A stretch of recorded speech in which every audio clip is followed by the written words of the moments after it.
Hi, I'm John Green, and this is AP World History. Today we're going to be discussing post-classical China. The Sui, the Tang, and the Song dynasties are considered the golden age throughout Chinese history. Mr. Green.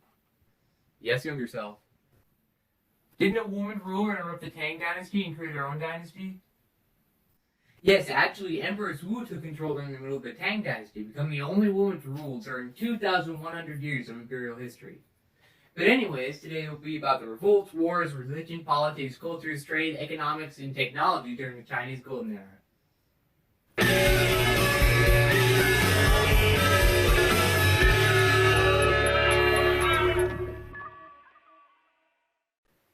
So the Golden Age of China started with the rise of the Sui dynasty. The first Sui emperor, Yang Xing, better known by the name Wendi, was a high official of the Northern Zhao dynasty. And when that reign dissolved in a storm of plots and murders, he managed to seize the throne. The end of the Sui dynasty was partially due to a series of costly military campaigns against Goryeo, as well as multiple popular revolts ending the assassination of the last Sui ruler, Emperor Yang.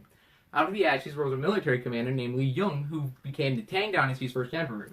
From 618 CE to 907 CE, the Tang dynasty flourished and influenced many Asian countries. In the end, the Tang dynasty ended due to a series of civilian revolts and several natural disasters. The social structure within China became largely based on her status within the government, which was determined by the civil service examination system. This system allowed for a very educated government opposing aristocratic society running. Urban women in this era got notably more freedom from women from past centuries, although rural women still mostly stayed home and did chores. During this era, Chinese also heavily believed in the idea of extended family members and polygamy. Yes, the belief that a man can have multiple wives. This era was also known for its time spent on leisure, doing activities like horse polo, hunting, and archery. During this era, woodblock printing was created, allowing for literature to be more accessible. Because of this, literature blossomed. Tea was also a huge part of Chinese culture. Buddhism, Confucianism, and Taoism held heavy influence on culture. For the most part, Confucianism and Taoism gained steam, whereas Buddhism struggled a little bit during this time period due to religious competition and religious prosecution within the Tang dynasty. Additionally, trade prospered by reopening the Silk Road and relying heavily on maritime trade. Infrastructure was very important during this era, with the Great Wall being extended and the completion of the Grand Canal. Both the Sui and Tang dynasty engaged in many military campaigns against Goryeo, a part of Korea. They also had mutual relationships with much of East Asia. These dynasties were a type of imperial monarchy, with emperors being important to power and all of their officials being chosen by the civil examination system. The Sui dynasty most notably introduced the 3 departments and 6 ministries, a form of government used up into the Yuan dynasty.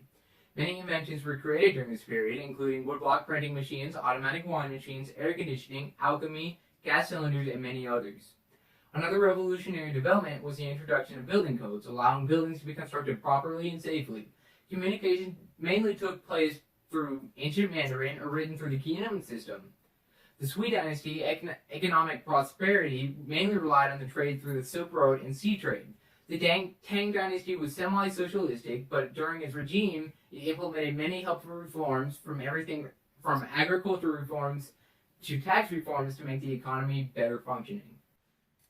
Also, a very important part of this era was the labor used to create infrastructure projects, which would eventually lead to revolution. Many of China's larger cities were located in the north, where many farms resided near the south side of China. These 2 areas were connected by the newly built Grand Canal. According to censuses done in the 7th and 8th centuries, as many as 50 million people lived in China. During the 9th century, that number was increased to 80 million people. China had strong influence over its East Asian allies, one notably being Japan. The beginning of Japan's borrowing began with its acceptance of Chinese religions such as Buddhism and Confucianism. At that point, the Tang dynasty's political system had been working very well, resulting in many Japanese emperors closely emulating Chinese government. Things like Chinese architecture, clothing, food, music, and dance became heavily mixed into traditional Japanese culture as well. Out of the 3 empires most heavily influenced by China, Korea became the most similar. Like Japan, Buddhism became a very significant religion amongst the people of Korea, and eventually became the state religion. Because of the close relationship between Korea and China, Korea had very similar cultural beliefs and politics. Korea adopted the Chinese-style bureaucracy with a few key differences. The most prevalent being that aristocrats had a lot of power. Although Korea was very strongly influenced by China, they were very adamant about maintaining individuality. Unlike that of Korea and Japan, China staked claim in Vietnam and tried to force their culture, politics, language, and religion onto them. Despite all this, Vietnam still maintained much of their traditional ways with Chinese aspects factored in. Although Vietnam accepted much of the Chinese government, they still remained structurally very different. They focused on local governments more than national governments, and aristocrats still governed much of the empire. And breeze. Whew. That was a brief summarization of the Tang and Sui dynasties. And now on to one of my favorite segments, Open Letter. An open letter to the Tang Dynasty. But first, let's check what's in the secret compartment. Oh, what's this? Paper currency signaling the end of the Tang Dynasty and the beginning of the Song Dynasty. Back to the open letter.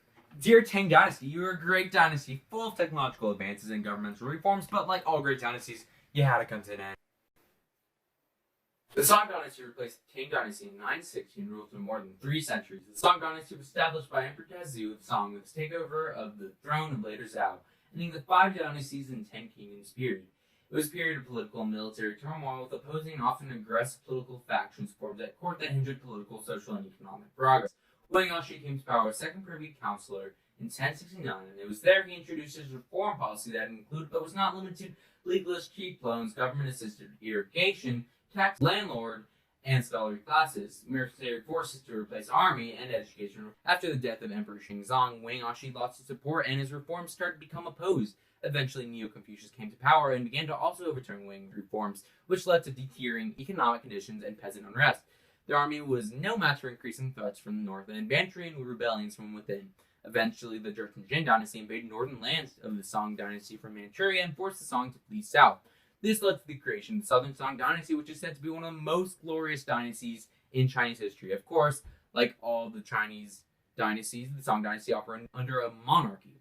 The Song dynasty's industry was based off silk and cotton textiles, metal, ceramics, printing, and agriculture production.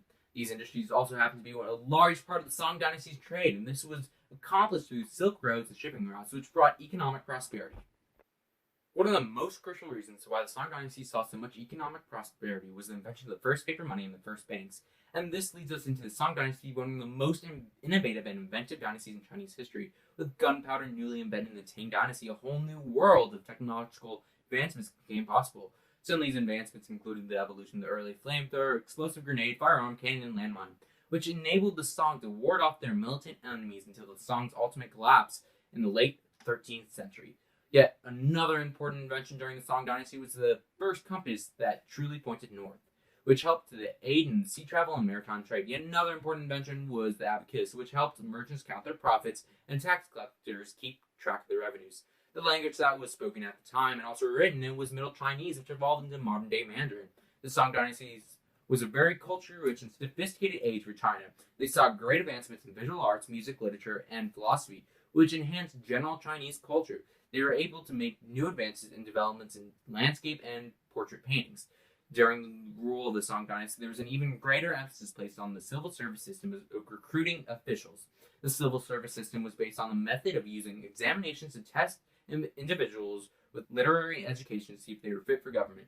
It started to become one of the only ways to achieve a high office within the government. It also started to show that having a father or grandfather in the government no longer guaranteed someone the same level of authority. And as far as women went, they were prohibited from attaining any official positions because of that they had a very extremely small number of opportunities available to them. During the Song dynasty, Neo-Confucian teachings were the most popular form of religion and philosophy. The Song dynasty was somewhat more friendly towards Buddhism, but they never did necessarily promote or support it. Neo-Confucian combined a more rational thought process with the more abstract ideas of Taoism and Buddhism. Neo-Confucius looked at ethics rather than the mysteries of God and nature. Buddhism became a lot less popular among the ruling class, which gave way to a whole new era of Neo-Confucian rulers. The Japanese were very fond of Chinese society, and they wanted to attempt to implement Chinese practice in Japan. Some important elements that were implemented in the Japanese culture were Buddhist teachings, Chinese customs and culture, bureaucracy, architecture, and city planning. In the Song dynasty, the big thing was trade. The ports of Nabingo and Hangzhou had the most direct trading links with Japan, and Japanese residents conducted business there. With the defeat against the Jurchen Jin dynasty, Japan began to become less wary of China. In some ways, they lost respect. Nevertheless, Chinese and Japanese relations continued until long after the Northern and Song dynasty.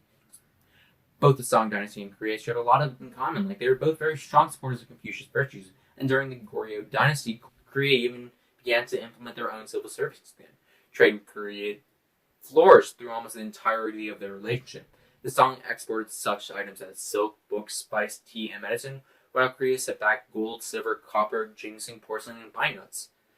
Korea maintained a good relation with China, and subsequently, the Song tried to take advantage of these friendly relationships and request that the Koreans help them deal with their war against the Jin. But the Koreans had no intention of being part of a wider regional conflict. This led to an end of relations between both dynasties, but it did not matter anyway because the Song dynasty fell soon after. Unlike Korea and Japan, Vietnam never adopted any of the Chinese ways. For instance, where China lived in extended families, Vietnam preferred nuclear families, just husband, wife, and kids. What mainly characterized their relationship was the conflict that took place. The war began in 1075 when the Vietnamese emperor ordered a preemptive invasion of the Song dynasty. They defeated the Song army and made it all the way to the city of Yangzhou. In response, the Song sent an army to invade Vietnam, where they nearly reached the capital. They were stopped at the river right before they reached the capital, and eventually were offered peace by the Vietnamese, in which they took and withdrew their armies. But this did not happen without a large amount of bloodshed that would forever affect their relationship. Nevertheless, the war highlighted Vietnamese independence and considered it as the marking point of Vietnamese militaristic success, having stampeded so deep into Chinese territory. That was much of the Chinese Golden Era. I hope you learned something, and see you next week on Crash Course AP World History. This video was directed, produced, filmed, and edited by Owen and Noah Clary. Thanks to Miss Geyer for making this all happen. This is a Clary Brothers production.